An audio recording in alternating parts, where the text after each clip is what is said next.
उस पर आप ध्यान दें। यह किसी भी धर्म, समाज, व्यक्ति विशेष पर कोई टीका टिप्पणी नहीं है, केवल एक कोशिश मैंने की है। आप सुने और मुझे आशीर्वाद प्रदान करें, बस ये निवेदन है।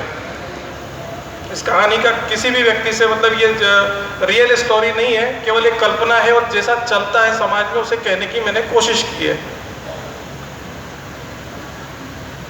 राकेश, आज 3 दिन हो गए, चुन्नू का बुखार उतरा नहीं है, सारी डॉक्टरी जांच नॉर्मल है।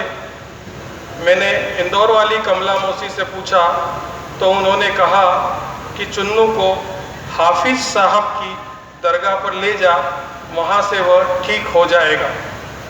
कोई नज़र वजर लगी होगी तो निकल जाएगी। एक सांस में रेखा इतना सब भूल गई कि मैंने चुप रहने में ही भलाई समझी, क्योंकि बेटे की तबीयत का मामला था, इसलिए धीरे से बोला, ठीक है, अभी 9 वाली बस से चलते हैं।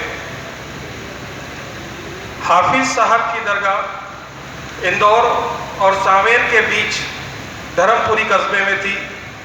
मैंने भी उस जगह के बारे में सुन रखा था, लेकिन जाने का काम नहीं पड़ा था।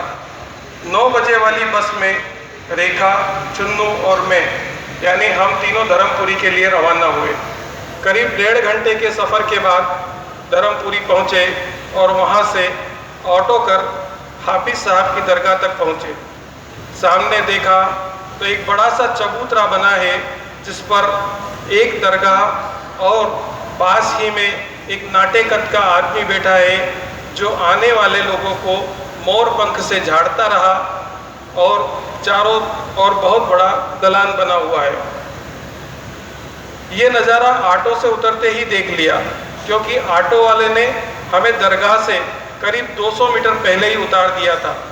शायद इससे आगे किसी भी तरह का वाहन जाने पर पाबंदी थी। पूरे रास्ते के दौरान चादर, रेवड़ी, फूल, इत्र और अगरबत्ती वालों की दुकानें सजी थी। हमने कुछ दूर पैदल चलने के बाद दुकानदार से 51 रुपये की टोकरी ली, जिसमें एक चादर, कुछ फूल, रेवड़ी और अगरबत्ती और इत्र था। दुकानदार के कहने पर हमने चप्पलें उसी की दुकान पर उतार दी। दरगाह परिसर में जाते ही एक व्यक्ति ने हम सभी को वजू बनाने को कहा। मुझे थोड़ा अचंभा हुआ, क्योंकि मैं हिंदू हूँ, इसलिए इस्लाम के कायदों में ज़्यादा निकटता नहीं है।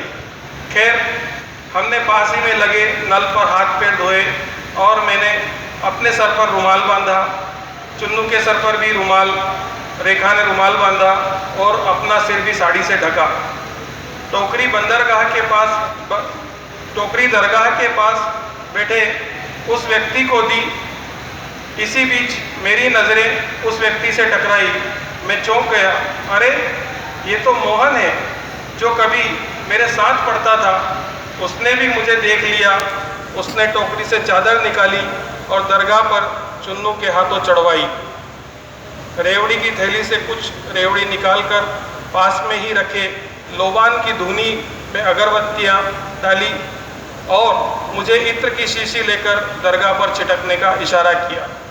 मैंने इत्र दरगाह पर छिटका और दरगाह पर सलाम पेश किया। मोहन ने चुन्नू को मोर पंख से झाड़ दिया और बोला, बाहर बैठो, मैं आ रहा हूँ, जाना मत। हम लोग बाहर आकर दलान में मोहन के आने की प्रतीक्षा कर रहे थे। इसी बीच मैं अपनी पुरानी यादों में खो गया। मोहन और मैंने इंदौर के होलकर कॉलेज में एक साथ पढ़ाई की थी। हम दोनों 3 साल तक साथ पढ़े हैं।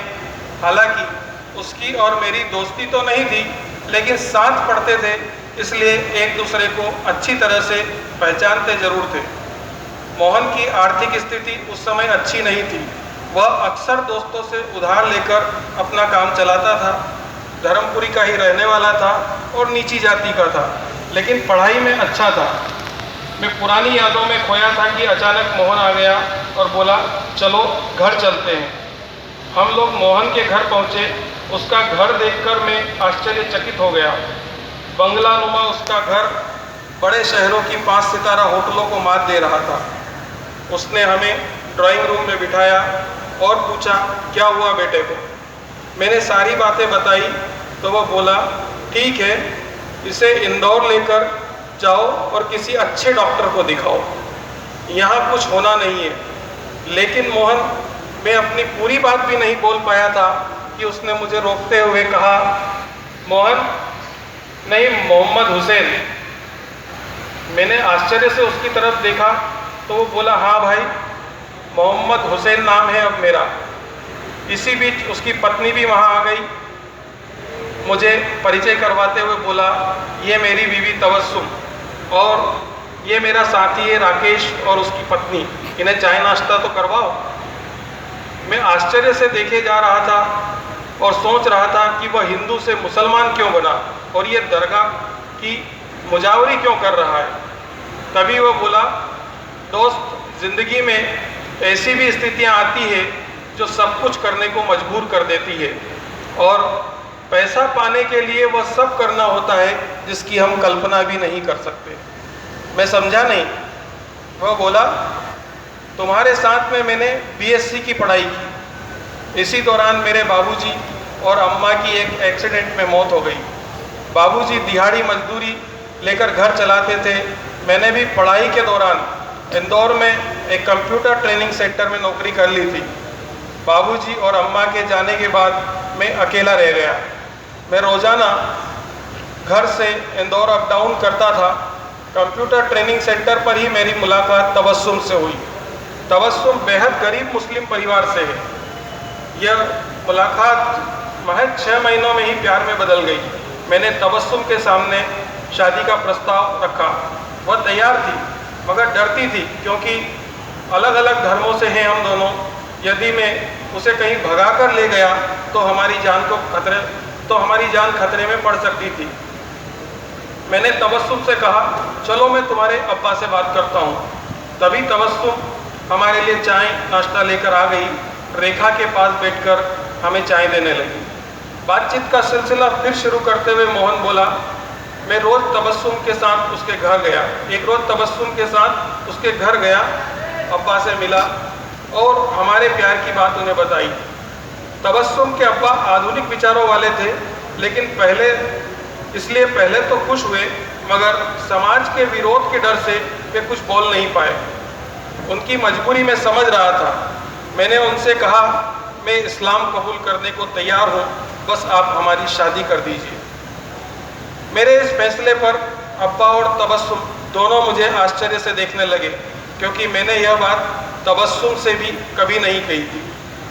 मैं अकेला था, रिश्तेदार से मुझे कोई लगाव नहीं था, समाज से कोई जुड़ाव नहीं था, धार्मिक आस्था भी नहीं थी। इसलिए मैं प्यार को पाने के लिए धर्म परिवर्तन करना उचित मान रहा था और वही मैंने किया। धर्म परिवर्तन कर मैं मोहन से मोहम्मद हुसैन बन गया। अब्बा ने इंदौर में हमारा निकाह करवा दिया। तबस्सुम को मेरे साथ धर्मपुरी भेज दिया। धर्मपुरी में बाबूजी ने मेरे लिए केवल एक मकान छोड़ा था जो मैंने तबस्सुम के सुपुर्द कर दिया। मैं रोज़ इंदौर अप डाउन करता, तबस्सुम घर संभालती। एक दिन अचानक इंटरनेट पर धर्म के नाम पर हो रहे ढोंग पर समाचार पढ़ा और इससे संबंधित ढेरों वाक्य पढ़े जिनसे आम आदमी किस तरह लुटता है यह बताया गया था। मेरे अंदर कभी कोई धार्मिक आस्था नहीं थी। मंदिरों दरगाहों पर जाता रहा हूँ मगर सिर्फ घूमने के उद्देश्य से और वहाँ की व्यवस्था और नाटकों को देखने के लिए। इंटरनेट पर इस बारे में पढ़कर मेरे मन में भी विचार कूदा कि क्यों न गांव से कुछ दूर स्थित हाफिज साहब की दरगाह का कुछ फ़ायदा उठाया जाए। मैंने वहाँ जाना शुरू किया और वहाँ आने जाने वाले लोगों को मोर पंख से झाड़ने लगा जिससे लोग मुझे मुजावर मानने लगे।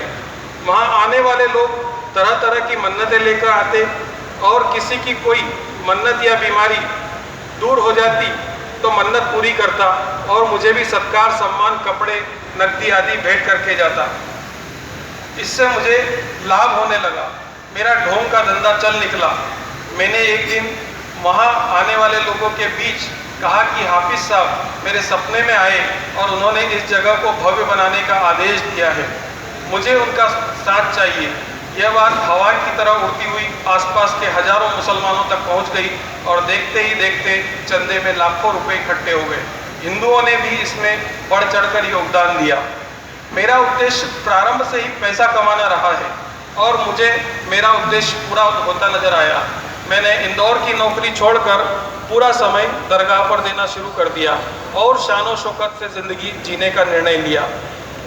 पहले भी मेरी कोई आस्था नहीं थी और आज भी मेरी उस जगह के प्रति कोई आस्था नहीं है। हिंदू हूँ या मुसलमान मैं खुद नहीं जानता। तुमने जो दरगाह के आसपास देखा वह और यह मकान इन्हीं आस्थावान लोगों की अंधश्रद्धा की देन है। आज 10 साल से अपना पेट भरने के लिए ये ढोंग रच रहा हूँ। कई लोग आते हैं, कुछ लोग अच्छे हो जाते हैं, कुछ नहीं भी होते हैं। जो लोग इलाज करवा चुके हैं, करवा कर भी अच्छे नहीं हुए, वे इसे हाफिज़ साहब की मेहरबानी मानकर मेरे कहे अनुसार चढ़ावा चढ़ाते हैं और खुशी खुशी घर जाते हैं। मेरे दोस्त, धर्म के नाम पर चारों तरफ धंधा हो रहा है और हर कोई अपना पेट और पेटी भरने में लगा है। तुम मंदिरों और दरगाहों का चक्कर छोड़ो और अपने बेटे को इंदौर ले जाकर किसी अच्छे डॉक्टर को दिखाओ। धर्म के नाम पर धंधे की बात सुनकर मुझे तो आश्चर्य हो रहा था, पर इस बात की संतुष्टि थी कि मैं इस ढोंग में फंसने से बच गया और बेटे का सही इलाज करवा सका। बहुत बहुत धन्यवाद। और हमारे बीच आदरणीय तरुण जी